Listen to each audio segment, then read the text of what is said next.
Hey guys, so I have here my JBL REFLECT MINI NC truly wireless earbuds, and in this video I want to show you how to unpair these earbuds from any device that it's connected to. For example, in case somebody hijacked your earbuds and you are not able to use them by yourself. Okay, so the process is called a factory reset, and this will cause the earbud to forget about everything or all the devices that it has been paired to before. So what we have to do is we just open up the case and we take out one of the earbuds, and then we're going to take a look here on the back side. That's on the left. We have here this little sensor, so I'm going to cover this up.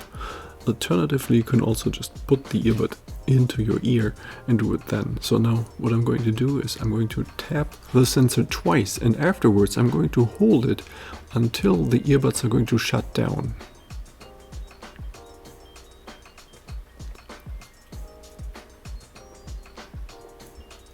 Okay, so now this shutdown, this was the factory reset, and on the back of the earbud you're also going to see that the LED doesn't blink anymore at this point.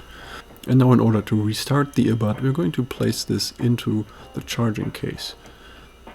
So as soon as you place it in there, it's going to start up, and the factory reset will cause the Bluetooth pairing mode to immediately be started. And all devices that were paired to the earbuds before are not going to be able to reconnect right away. So at this point the Bluetooth pairing mode is going to be re-enabled when they start up, and you have to immediately pair your own phone to the earbuds, and then it's going to be only you who's connected to the earbuds. Okay, so this was already it. I hope you found this video helpful, and then give me a thumbs up. And if you have any more questions or comments, then please write a message below.